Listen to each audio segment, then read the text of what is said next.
overarching talking points, a focus on the political scene in Lubbock and across the South Plains. And welcome back to the show. Here's a look at some of the political headlines of the past week. Anyone who's ever built or remodeled a house can feel for the Lubbock City Council. They're supposed to be moving into the new Citizens Tower downtown, but they'll have to wait a little bit longer. Weather delays and administrative decisions have pushed that moving back now a few weeks. The goal is now to hold the first council meeting of the new year in the new building.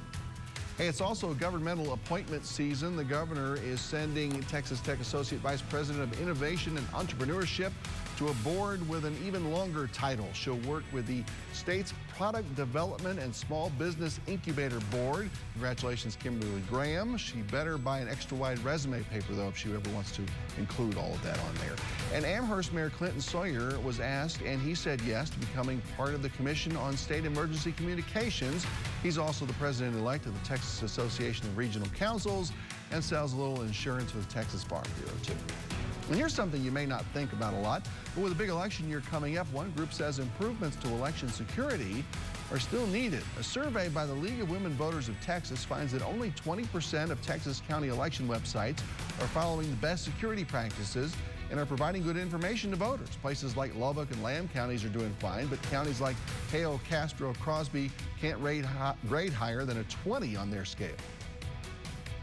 Voters should actually contact their county election website administrator or their district clerk and ask them to fix these issues so that they can make sure that the voters know where they're going.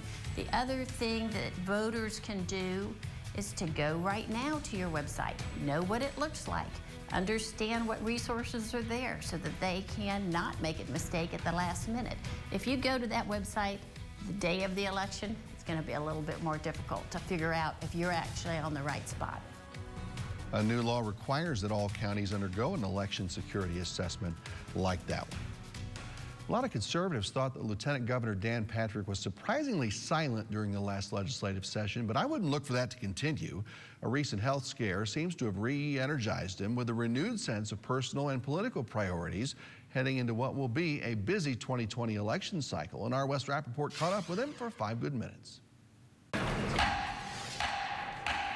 He's one of the most powerful people in the state. He sets the agenda of the Texas Senate and presides over the 31 senators. And while the legislature can deliver blood-boiling moments, it was Lieutenant Governor Dan Patrick's own bloodstream that nearly killed him. I didn't have heart pain, but I had some discomfort. I was very fatigued. And so I got through the next 2 days, and I got home 2 days later, and I was sitting in my house, got up to take the dog out, and all of a sudden I had a pain in my jaw, my neck, and my shoulders, down my arms. And if you read about having a heart attack, those are the vital signs. And so I went to the emergency room, and my EKG was normal, and my blood tests were normal. And they kept me for several hours, and they took the test every 30 or 60 minutes. Everything was normal. Finally, the heart surgeon, who was on call, came in, and I was feeling okay. I mean, that pain was short, went away, and it came up a few times in the hospital, but they were kind of uncertain. And so he said, you know, if you're okay with staying overnight, let's keep you and give you an angiogram tomorrow, cath, and check your arteries. And I had a 90% block in my widowmaker artery, which is your left artery, which supplies 50 to 60% of the blood to your heart. So I didn't have a heart attack, but I was right there and getting those symptoms. They put a stent in, and I'm better than ever. Because now I have 100% of blood flow instead of about 10% out of that artery.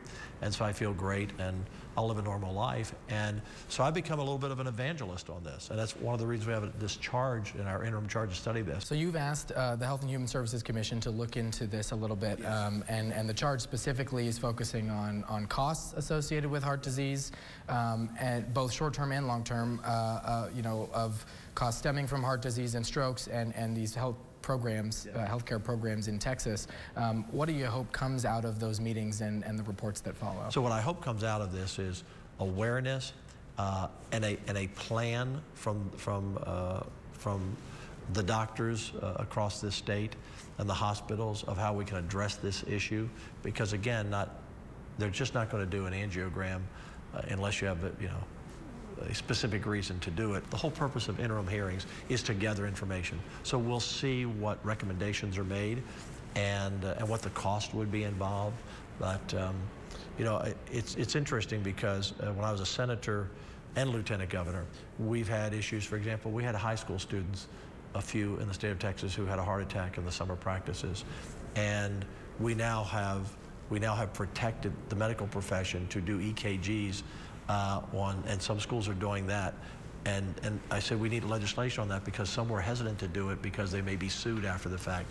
So those are the kinds of things you find out in the legislature is when there's a problem that exists, you find a possible solution, and sometimes it's legislation, sometimes it's just funding. Looking ahead to 2020, what are your efforts looking like to you know, guarantee a red Texas at the state and federal level? You know, we saw you and the governor and Speaker Bonin as this you know, promoting this united conservative front throughout the entire session, yes. And now one of those three is not going to be there the next time. So what does this legislature look like, you know, after 2020? There will be a new speaker next session.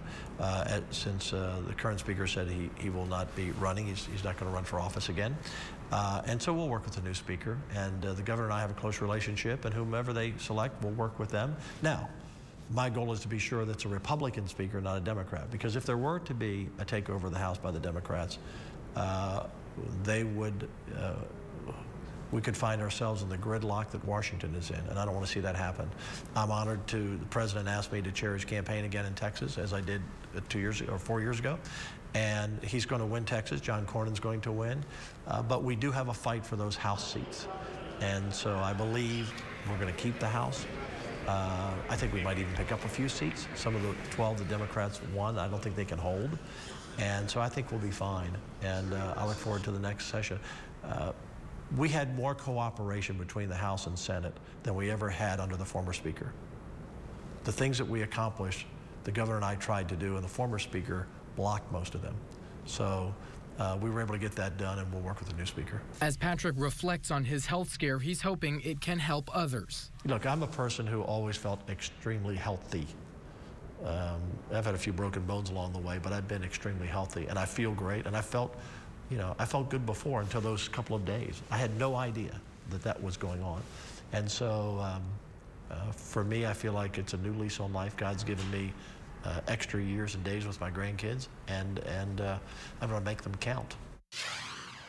Gentlemen, thank you. Straight ahead, more public meetings are coming. Lubbock school officials want to know what you parents think about guns in classrooms and how they choose who carries those weapons.